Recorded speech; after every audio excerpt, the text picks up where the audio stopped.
Hey everyone, so we are Group 4 and we're presenting on the Lytton Town fire. So to start off, we're going to talk about the location and ecosystem around the fire.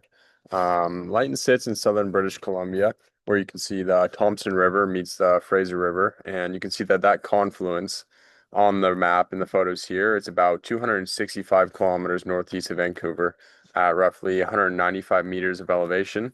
And Lytton is in the Fraser Canyon with the interior Douglas firs in its biogeoclimatic zone, which is one of BC's warmest interior forest zones. And these forests are adapted to frequent lower intensity surface fires.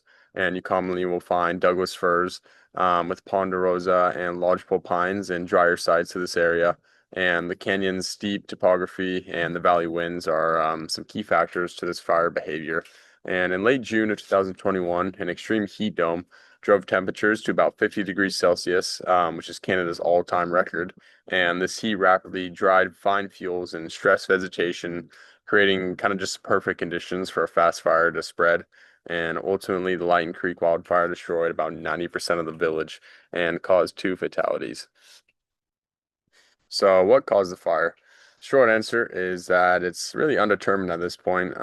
After a lengthy criminal investigation, the RCMP found no evidence of arson and could not determine a definitive ignition source or single point of origin. Because trains passed shortly before the first fire reports, the Transportation Safety Board investigated potential rail-related ignitions to the fire. And in conclusion, there still was no link between railway operations and the fire. And the BC Wildlife Service has indicated this event likely fell into human caused category rather than something natural, such as lightning, but without a specific source to identify, it's still hard to tell. What we do know is that once ignition occurred, record heat, very dry fuels, and strong canyon winds led to explosive growth within minutes. And together, the ecosystem, topography, and weather created an extreme wildland urban interface that event that overwhelmed the town and a lot of people in it. Hi, my name is Kylie McMullen, and I am a fourth year ag comm student. And I will be talking about what agencies responded to the fire, as well as what exactly made the fire so bad. So, first, we'll talk about what agencies responded to the fire. This included the local fire departments, even including the Lytton Volunteer Fire Department, as well as surrounding mutual aid fire departments. We also had the British Columbian Wildfire Service, also known as BCWS, which is the lead agency responsible for wildlife suppression. Then we had the Emergency Management of British Columbia, also known as EMBC, which specializes in coordinated emergency response and support to evacuate residents and or civilians. We also had the Royal Canadian Mounted Police for evacuations, traffic control, and security. We had the Canadian Red Cross, who provided disaster relief, shelter, and support services to displaced residents. We also had local government, who coordinated regional emergency response operations. Next, we had the British Columbian Emergency Health Services, also known as BCEHS, which provided ambulance and paramedic services. Then we had First Nations Emergency Services Society, also known as FNESS, who supported nearby Indigenous communities who were affected by the fire. And lastly, we had the Canadian Armed Forces, also known as CAF, who who were later deployed in parts of British Columbia during the 2021 wildfire season for logistics and firefighting support. And next, what drove this fire to be so bad? There were a few different factors, but starting, there was an extreme heat wave that happened before the fire was going on. And this heat wave actually broke Canada's all time heat record 3 days in a row and peaked to 121 degrees Fahrenheit. This heat wave left the landscape extremely dry, the vegetation extremely dry, and the humidity extremely low. Uh, Next, we had drought and very dry fuels. Spring and early summer saw very little rainfall, so grasses, shrubs, trees all around the town were extremely dry. Obviously, once the fire hit, they became very, very flammable because they were so dry. Next, Lytton had very strong winds. The winds were gusting up to 40 miles an hour and traveled very, very quickly through the canyons. Which brings me to the next point, which is the narrow canyon, which was very close to Lytton. And these canyons acted like wind tunnels, which intensified the fire spreading and brought the flames directly towards the town and all of the structures. And lastly, the town location and infrastructure. Lytton sits in a very dry interior valley with limited defensible space. And also, the infrastructure consists of older wooden buildings and above ground fuel sources, such as propane tanks, that really contributed to the fire ignition. My name is Braden Bennett. I am a transfer student from Cuesta, and I'm studying ag comms. So, what impacts did this fire have on communities? The fire had a huge effect on people. Families lost their houses and businesses and almost everything they owned.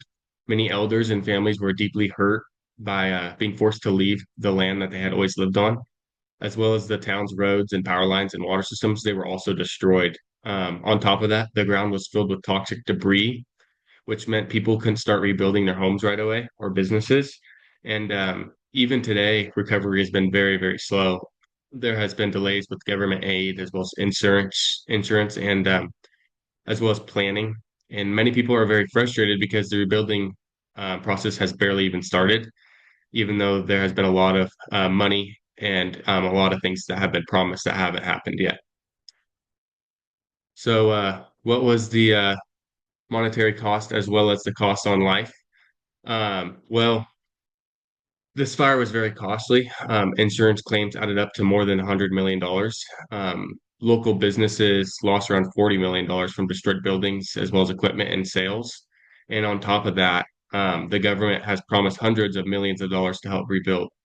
However, the biggest cost that this fire had was life. The fire killed two residents and forced the rest of the town to flee, leaving people very scared and stressed. The fire also killed a large number of animals and livestock in the wider region.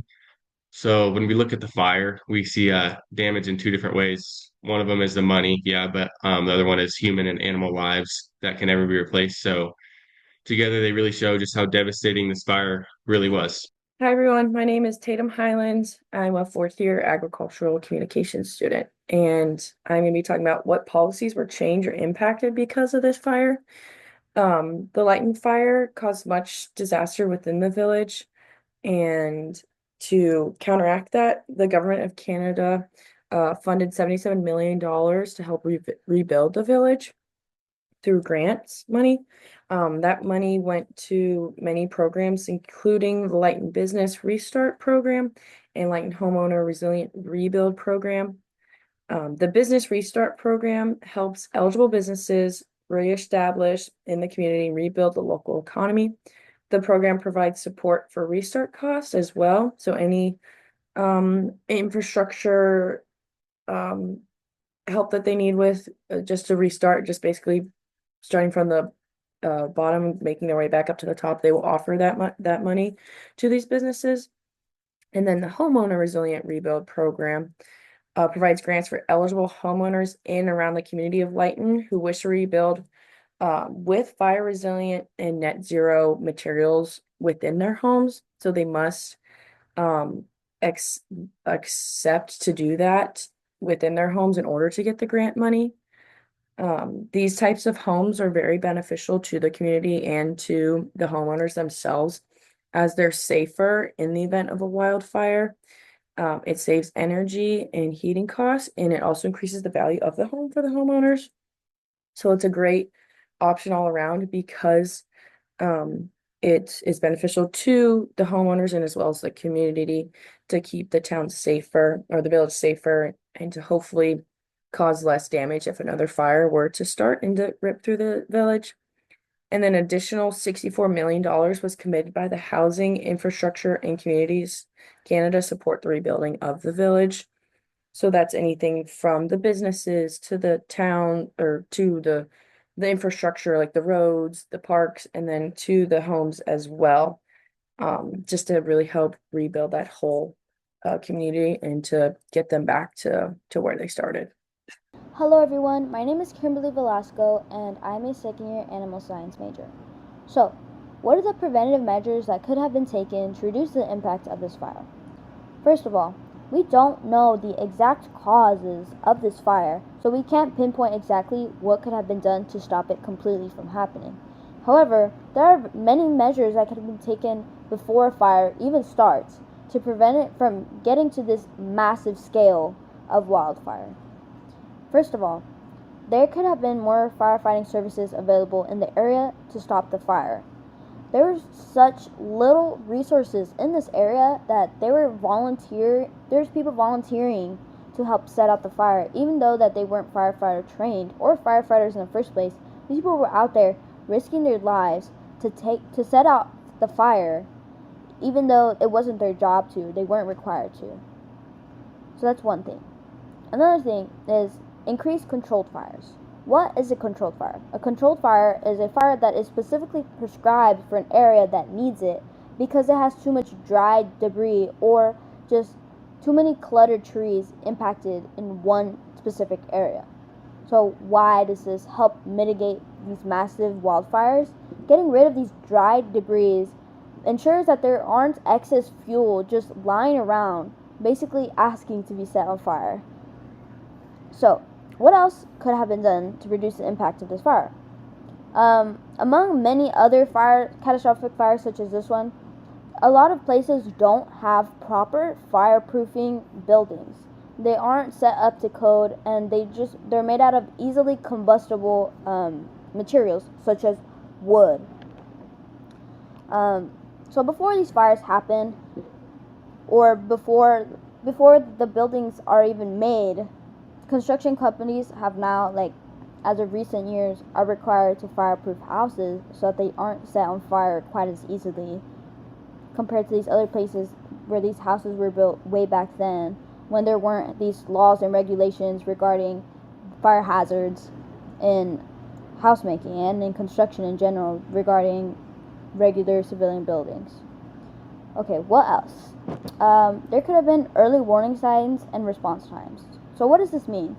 When someone notices a fire, they call it in, and then someone else, like a firefighting service, comes and puts it out, right? However, if the fire isn't to a massive degree, they aren't going to evacuate people, or they aren't going to warn people and tell them to leave their homes so that they don't get burned by the fire, right? So, people need to start calling immediately as soon as they see the fire and tell authorities that there is a fire going on. And also, authorities need to not downplay the size of these fires because they don't know how fast a fire can spread, especially if it's on a windy day where the embers can just fly across the whole town. And on top of that, the next thing that could have been done was increase education on wildfire prevention and escape plans. So, why is it important that the public is educated on wildlife prevention? The whole reason is Smokey the Bear was created was so that people would know not to have fire or flammable objects in large areas where there's dry debris. Like, this fire could have been started by a cigarette, however, there weren't any evidence of that. But people need to know not to do certain things to prevent these massive fires. And also increase the education on escape plans. Luckily, in this case, there was only 2 casualties because the citizens of the town were informed on how to leave the town properly and what routes to take to leave their houses and how to stay safe. Yeah, those are all the things that can be used to reduce the impact of fires. And these are our references. Thank you so much for listening to our presentation.